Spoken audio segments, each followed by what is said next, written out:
नमस्कार। The deep dive में आपका स्वागत है। आज 4 जुलाई 2025 है और आज के इस पहले भाग में हम कुछ खास खबरों पर गहराई से नज़र डालेंगे।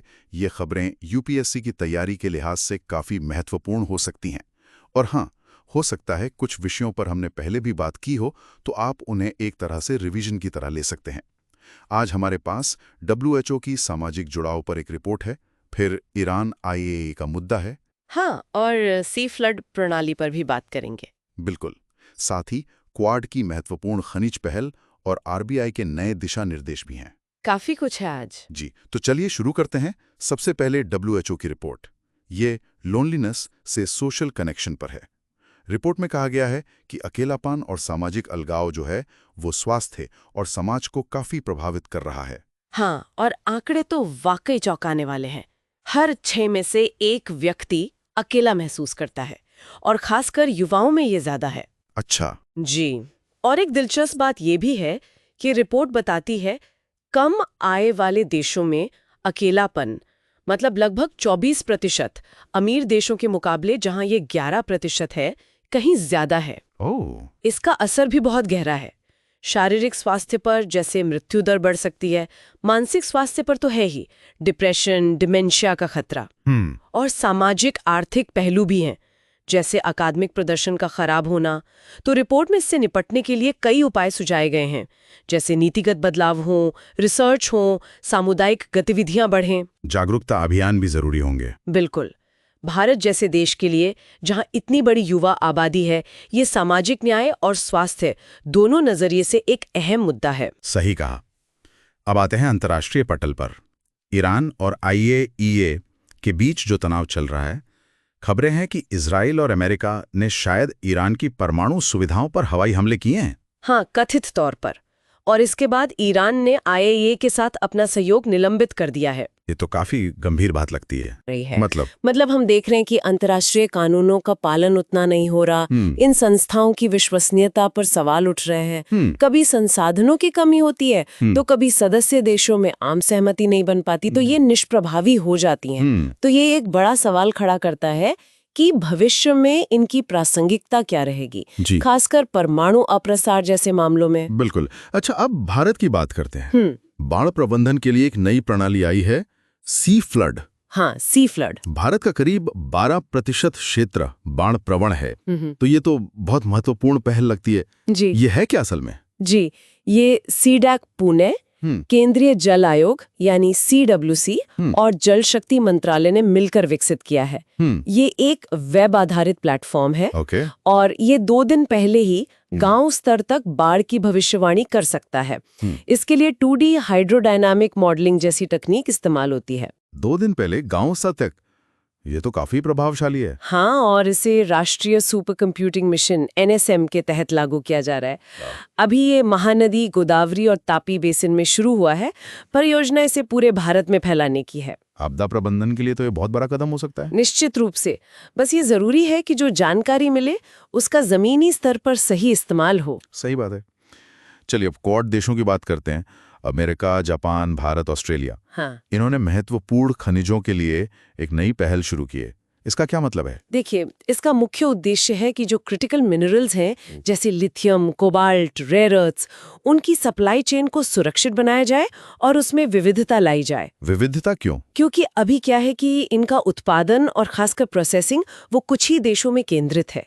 जैसे कोबाल्ट का लगभग 70% तो DRC यानी कांगो से आता है, और लिथियम, निकल वगैरह की प्रोसेसिंग में चीन का दबदबा है, करीब 60-68%।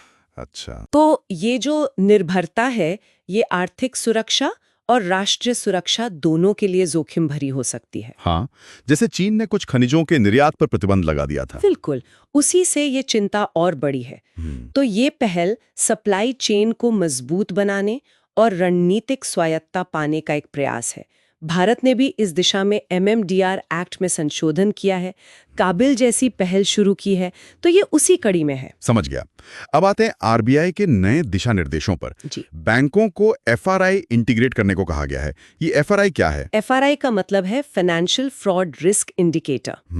ये दूरसंचार विभाग यानी DOT ने विकसित किया है। ये बेसिकली एक रिस्क आधारित मीट्रिक है ये मोबाइल नंबरों को वित्तीय धोखाधड़ी के जोखिम के हिसाब से कैटेगराइज करता है, मध्यम, उच्च, बहुत उच्च। अच्छा, मोबाइल नंबरों को। जी हाँ, और ये जानकारी डीओटी के डिजिटल इंटेलिजेंस प्लेटफॉर्म यानी डीआईपी और बैंकों के बीच एपीआई के जरिए रियल टाइम में शेयर होगी। तो इससे बैंकों को क्या फायदा होगा? इससे बैंकों को संदिग्ध लेन देन पहचानने में मदद मिलेगी।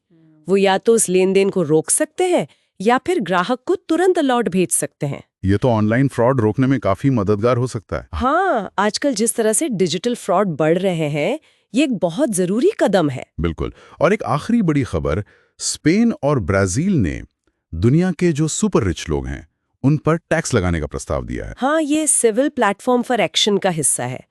उनका कहना है कि दुनिया के जो सबसे अमीर लोग हैं, अरबपति, वो अपनी संपत्ति पर कम से कम 2% का वैश्विक न्यूनतम कर दें। 2%? जी, ताकि असमानता कम हो और वो भी अपना उचित योगदान दें।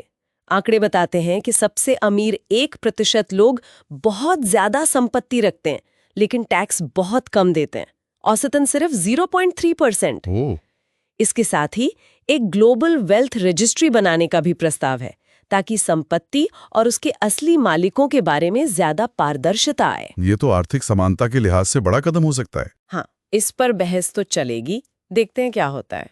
चलिए अब कुछ और छोटी मगर अहम खबरों पर भी एक नजर डाल लेते हैं। जी, एक तो एनएसओ ने भारत में पोषण सेवन पर रिपोर्ट जारी की है। ग्रामीण और शहरी कैलोरी सेवन के औसत आंकड़े दिए हैं।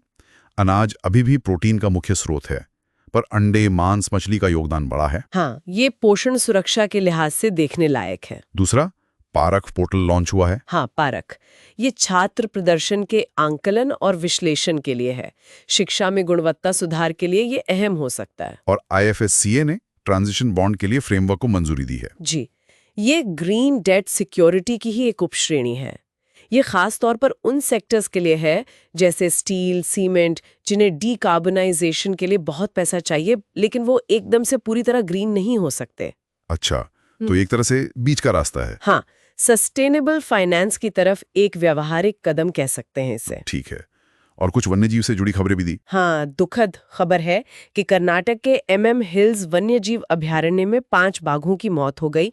ये अभयारण्य बीआरटी और कावेरी अभयारण्यों के बीच एक महत्वपूर्ण कॉरिडोर है। ओह, ये चिंताजनक है। जी, और एक जगह जो चर्चा में है वो है घाना। घाना क्यों? भारतीय प्रधानमंत्री की यात्रा हुई थी, उन्हें वहां का सर्वोच्च नागरिक सम्मान मिला। ये पश्चिमी अफ्रीका में गिनी की खाड़ी पर स्थित है। अच्छा, और आखिर में एनसीबी का ऑपरेशन MED मैक्स। हाँ, नार्कोटिक्स कंट्रोल ब्यूरो ने अवैध फार्मास्यूटिकल दवाओं के व्यापार पर बड़ी कार्रवाई की है।